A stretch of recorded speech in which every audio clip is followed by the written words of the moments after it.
For the life of me, have never been able to stick to a diet. I don't have willpower. I honest to God, feel like I have cheated this weight loss. Hey guys, what's up? It is lockdown day, I don't even know at this point. We've been in lockdown for like the last 6 weeks, I think, here in Melbourne, and shit's fucked. As you can see, I'm just here chilling in my bedroom. It is a really, really nice sunny day, which actually I'm gonna open up the blinds. It's really hot in here. So I was just in the mood to sit down and film. I've got no makeup on. This is how I've been looking, honestly, the past like 6 weeks while I've been in lockdown. Wearing a hat because my hair is a little out of control right now. But I wanted to come on here and talk to you guys about how I lost about 20 kilos within 3 months doing keto. What's up? It's a very polarizing lifestyle choice. People are either super for it, super against it. I did keto about 3 or 4 years ago at this point. I did keto for only like a couple of weeks and I lost about 3 or 4 kilos and I was like, cool, yeah, like I didn't really need to lose weight at that point anyway. And because of last year, I actually jumped up to about 106 kilos and I currently weigh 86 kilos. Last year was pretty much like the year when everything kind of came to a halt. Like I wasn't working, I wasn't able to, run around and do bits and pieces. I wasn't able to go to the gym. Went from being super, super active and constantly on the go to sitting here at home twiddling my thumbs. I saw it more as like 2 weeks off, a little break that just kept on going and it just didn't end. For me, I was like eating like shit thinking, oh yeah, like I'll get back into the gym, like we'll be open in 2 weeks, 3 weeks, we'll be fine. No, that's not how it went down. So I don't know if you guys remember, but in my hair transplant surgery video, I actually spoke a little bit about my mental state at that point in time. So that was about this time last year that I'm referring to. When we came out of lockdown, we had about 2 or 3 weeks in between lockdowns, and then we went into another 3-month lockdown. So in the second lockdown last year, that is when I pretty much thought, you know what, fuck it, I need to get my shit back in order. Let me start working out. So I was doing my F45 workouts from home, as well as going for like a 40-minute walk/jog every single day. Like my routine did not change. And I was also doing light and easy at the same time. So I lost about 6 kilos within 9 weeks, which to be honest, I was really, really gutted about. I was like, nah, fuck this. Like there's gotta be a better way. I gain weight quickly, but I also lose it quite easily as well. So I was thinking, why is it taking me so long to lose weight? Is it because I'm working out, so I'm building muscle and I'm burning fat? And I know that the number on the scale is so insignificant and everyone's gonna say, Jacob, like don't even look at that shit. But when you're sitting at home and you're trying to better yourself and there's not really many other options that you have, you can't help but think, fuck, like why isn't that number on the scale changing? Anyway, this is probably like really toxic. Trigger warning, but like I'm not responsible for your triggers, you know what I mean? So I gave up. I was like, you know what, fuck it. Christmas is around the corner. So I enjoyed my Christmas, enjoyed my New Year's. And then when I was catching up with all my family and friends that I hadn't seen for 4 or 5 months at that point, a lot of people had lost weight. And I was like, fuck.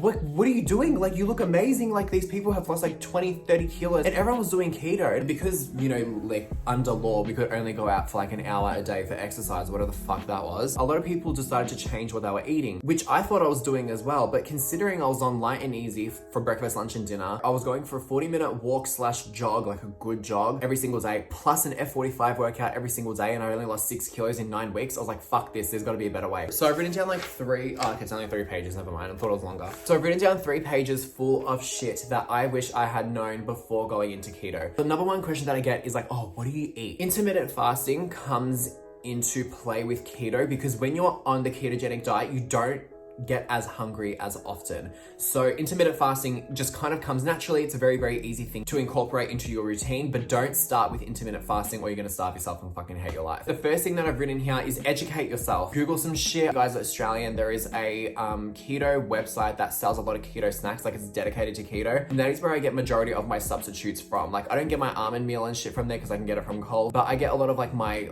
sweets, my snacks, like stuff like that. Keto chips and stuff like that. That's where I get all of my stuff from. I'll leave that link down below. Another thing that was so helpful when I first started or was wanting to start was joining a keto group on Facebook. I know it sounds stupid because like who the fuck joins Facebook groups, but I really had no one else to do this with. And I was thinking, okay, well, I can't really, I can talk to you guys about things. How the fuck am I supposed to ask questions? You know what I mean? So I joined a Facebook group called Keto the Aussie Way. And that helped so much. Like the amount of people that post their recipes, the stuff they've made, just general information about keto as well. If you guys want to join the group, I will leave it down below. They have a files tab as well where you can go and you can actually just get all of your resources about keto from that tab. So super, super helpful. So foods that you cannot eat on keto. Sugar. Number 1, no fruit, no chocolate. Oh, okay, you can have chocolate, but like keto chocolate. If you guys love chocolate, there are other substitutes that you can go for. They don't taste as good as like Nutella, for example, but they still do a good job and they kind of curb that craving. The reason why you do keto is because our bodies have two ways of gaining fuel for energy. That is carbohydrates and fat. The reason why you do keto is to eliminate carbohydrates so that your body burns fat for energy rather than carbs. Hence why you can't have any sugar. So no bread, no pasta, no rice, no grains, no wheat, no cake, nothing carby. Veggies, this may like differ depending on who you ask, but potato, forget it. Pumpkin, no. Carrot, squash, sweet potato, the fuck does that say? Corn you can't have either. And for fruit, you pretty much can't have any fruit except for berries. I love berries. That was like absolutely no problem for me. Now, when you're starting with keto, you can do what is called an egg fast. What you do is to get your body into ketosis, you do an egg fast, which is where you eat a minimum of 6 eggs per day, hard boiled, fried, however you want.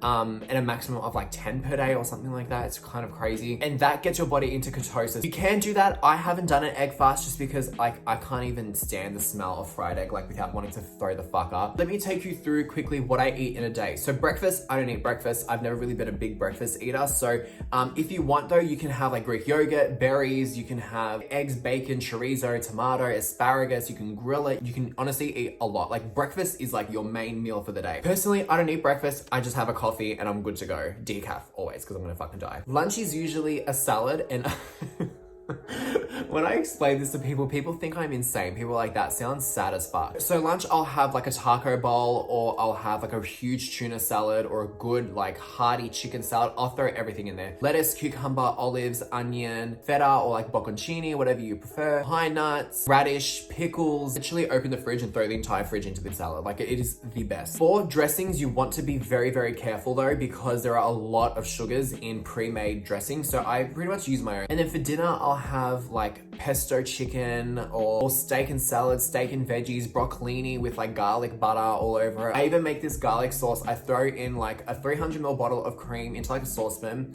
Let that cook up, throw some butter in there as well. Squash like 4 cloves of garlic and a handful of like grated cheese. The best garlic sauce you've ever had, trust me. Dessert, I don't usually eat. I don't really have that much of a sweet tooth, but if I am craving something, then I will usually have like the double dollop thickened cream. Do like 2 or 3 tablespoons of that into a little bowl, and then I'll grab some berries, or I'll even grab like the Avalanche 99% sugar-free drinking chocolate. It's like a sachet that you mix with water and it becomes like a hot chocolate. I actually throw that into the cream and mix that up, and it's literally like chocolate mousse. So fucking good. For snacks, there is a few things that you can eat. You can have pork crackle if you are craving something crunchy. If you like bread, there is a low carb bread from Coles, the Alpine bread. It's like in the blue packet. That is usually what I have when I'm craving toast. Like I fucking love bread. I'm Italian, so of course I'm gonna be like, give me all of the carbs.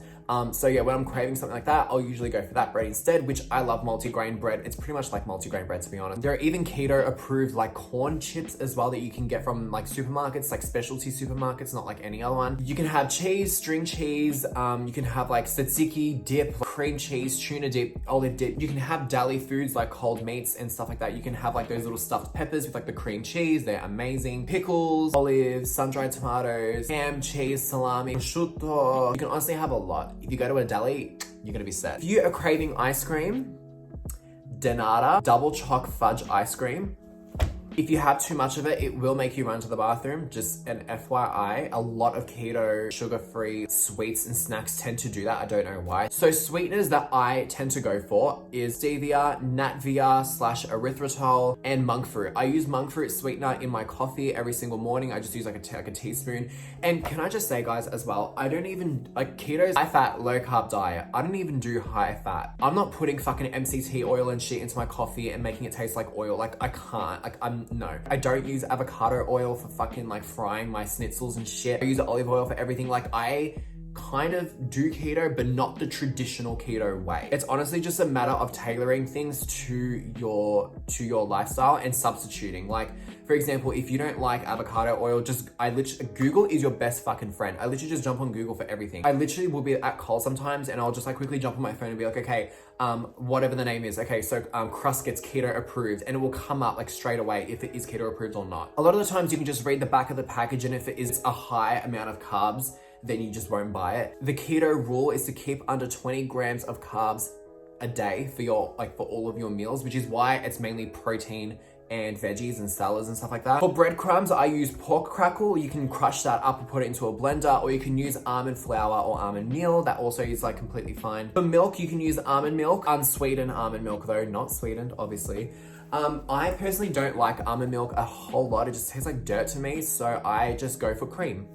Like honestly, like Coles like thickened cream, like the one you use for cooking and like baking. Yeah, that. Just pour that into my coffee, stir it up, amazing. If you are a fan of pasta, you can go for cognac noodles. They're available pretty much in every single grocery and supermarket. There are low carb pastas that you can buy as well. I haven't tried them. I've tried zoodles. They're not the same. Like the way that I think of it is that I'm not gonna try and substitute something that I'm already obsessed with, because I know I'm gonna be comparing what I'm currently eating to the thing that I want to be eating. Does that make sense? I just stopped eating pasta because I was like, I'm not gonna try and substitute pasta for something less than, because it's just gonna taste like shit. I'm not gonna like it anyway, so what's the point? There's been times where I've gone out for dinner with girlfriends and we go to an Italian restaurant, maybe they don't have steaks on the menu. That's pretty much when I tend to go for a chicken carbonara pasta without the pasta, like just chicken and the cream sauce, and I get them to add mushrooms. It is so fulfilling because it's so okay, and this is another thing. When you are going for like more of like a higher fat meal, you are going to be so much more sustained from that because of the fat content, and therefore you won't be craving carbs after. You know how sometimes you have like a meal or whatever and then you're hungry, or you just feel like something sweet? That is most likely because of the fat content in that meal. There wasn't enough of there and you're still craving after that. So a hearty meal like that, amazing. Chicken carbonara, no pasta, add mushrooms.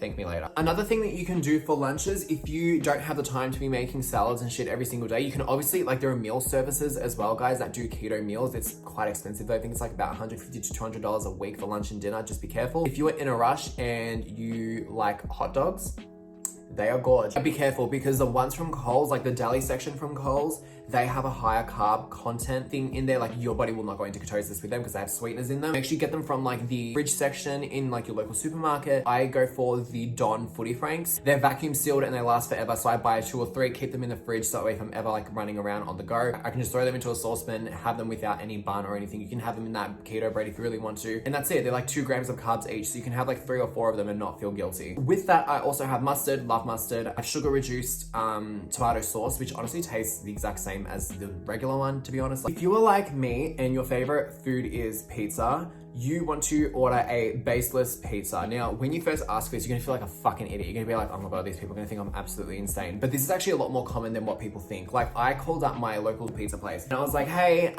this is gonna sound really crazy, but can you do a pizza with the lot? I always get the lot, like bacon, egg, ham, olives, mushrooms, onion, capsicum, hot salami, prawns, like fucking get everything, like everything. And then when I ask for no base, they're like, oh yeah, cool, like no worries. So what they do is they put it on like a baking sheet and they stack all the toppings on top, and that's what they put through the ovens. There are pizza bases that you can actually make yourself. There are fathead pizza bases all over YouTube. It's called Fathead, like your head's fucking fat. That's what you want to Google it and type in fathead pizza base or bread even, and there's a ton of recipes. They are a little higher in carb content because I think you are using almond flour for them. I have made them once or twice. I made sausage rolls, and for the pastry I use a fathead base, and that was gorge.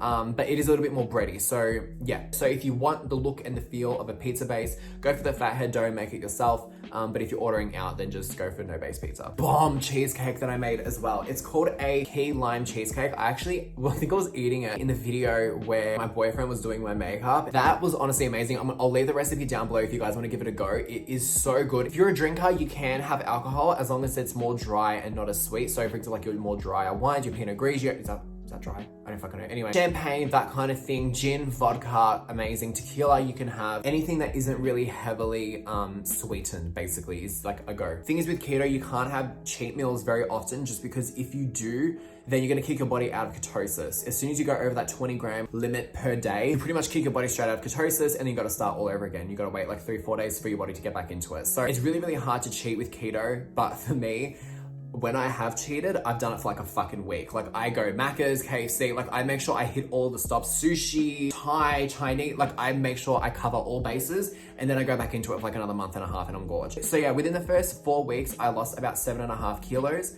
And I think within about 8 weeks, I'd lost about 10 or 12, give or take. About 3 months into it is when I noticed that I was about 17, 18 kilos down. Questions about keto flu quite often as well. I, to be honest, don't really experience keto flu. Keto flu is just like the transitional process from when your body is switching from carbs as its main energy source to fat as its main energy source. Maybe like the first time you guys start doing it, you may go through keto flu for like a day or two, which is basically where you just feel a bit run down, you feel a bit tired. Some people get like a sore throat even, or even like a bit of a headache. But for me, within a day, I'm completely fine. Like I've only gotten keto flu once and I've been doing it since the start of the year and we're in August now. So not too bad. A lot of people say to help keto flu to take electrolytes like hydrolyte. I know that the diet sounds miserable as fuck because you're not eating bread, you're not eating pasta. It's about substitution. And once you learn that, keto is the easiest thing you will ever do in your life. At the beginning, I used to scan everything into fucking MyFitnessPal and whatnot, but now I just know, like I'm not fucking doing that. I'm not counting calories. I'm not counting my macros. It's exhausting. It consumes you. You think, oh my God, what the fuck am I doing? Like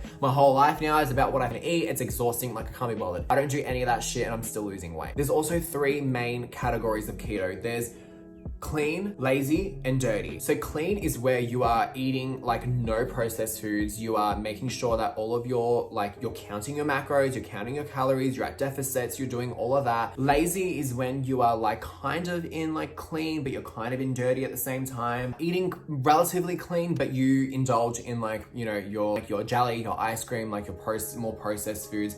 And dirty keto is like ordering kebab meat and getting some garlic sauce, and that's your dinner for the night. And the number one thing is that people say that, you know, keto is really unhealthy for you.